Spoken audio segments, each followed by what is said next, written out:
Dilip Ghosh morning ওয়ার্কে জানান শুভেন্দু অধিকারী পিএকে গুলি করে খুন। যারা বলছে হিংসা হচ্ছে তারা কিন্তু হিংসা থামাচ্ছে না। কালকে বলেছি এগুলো যদি না থামে তাহলে তার প্রতিকার হবে। এরকম পরিস্থিতি নেওয়া হোক। বিজেপি সারা ভারতবর্ষে রাজ করছে, প্রতিটি নির্বাচনে জিতেছে, কোথাও কোনো মারধর লুট করে না বিজেপি।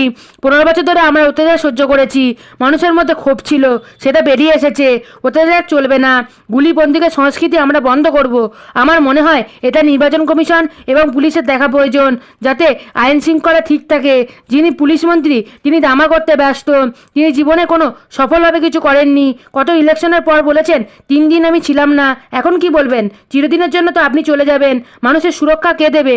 এই যে গুন্ডাদের নিয়ে আসছেন রাজনীতিতে মমতা বন্দ্যোপাধ্যায়, তার ফল সকলকে ভুগতে হচ্ছে। এন্টালিতে কুপিয়ে খুন, যত বদমাইশ অ্যান্টি সোশ্যাল সব টিএমসিদের মধ্যে আছে। একটা গ্রুপ খাচ্ছিল, অন্যদের দিচ্ছিল না, তারা এবার প্রতিশোধ নিচ্ছে। অফিস দখল করা থেকে শুরু করে দোকানপাট লুট করা, এটা তৃণমূলের ভেতরের ব্যাপার, বাইরে আসছে। এর মধ্যে বিজেপি কোনো যোগ নেই, তাই পুলিশকে কড়াভাবে এর ব্যবস্থা নেওয়া উচিত। বসিরহাটে ও গুলি সর্বত্র, কোথাও গুলি চলেছে, কোথাও লুটপাট হচ্ছে, এসব বন্ধ করতে হবে। যতক্ষণ না আমাদের সরকার গঠন হচ্ছে ততক্ষণ আমাদের কিছু করার নেই। পুলিশ প্রশাসন এবং নির্বাচন কমিশন আছে, তাদের দেখা উচিত যেন গণ্ডগোল না হয়। কিছু জায়গায় কিছু লোক আছে যারা সব ব্যাপারে সুযোগ দেয়, লুটপাট করে ভয় দেখায়, তারা এবার বিজেপিতে ঢোকার চেষ্টা করছে। আমরা কঠোরভাবে দরজা বন্ধ রেখেছি, আমাদের নেতাদের বলেছি এদের সাথে যোগাযোগ রাখবেন না, কোনো এন্টি সোশ্যাল যাতে পার্টিতে না ঢুকতে পারে। কেউ ঢোকালে তার ওপর হিসাব হবে।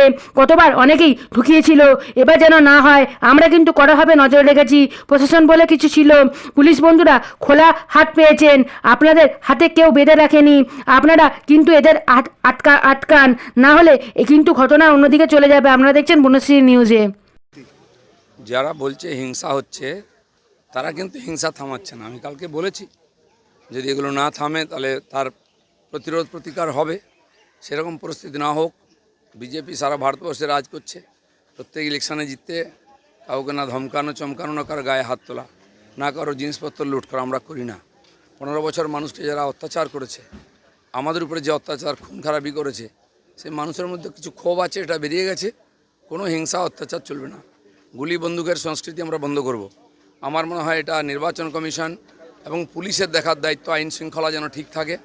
যিনি পুলিশ মন্ত্রী তিনি ড্রামা করতে ব্যস্ত, তিনি জীবনে কোনোদিন সফলভাবে কিছু করেননি। গত ইলেকশনে বলেছিলেন 3 দিন আমি ছিলাম না, এবারে কি বলবেন? এখন তো চিরদিনের জন্য চলে যাবেন আপনি, কিন্তু মানুষের জীবনের সুরক্ষা কে দেবে? এই যে গুন্ডাদের নিয়ে এসছেন রাজনীতিতে মমতা ব্যানার্জি, তার ফল সবাইকে ভুগতে হচ্ছে। তৃণমূলের গোষ্ঠীদ্বন্দ্বে বলি এন্টালি থানা সংলগ্ন এলাকায় কুপিয়ে খুন করার অভিযোগ। যত গুন্ডা বদমাস অ্যান্টি সোশ্যাল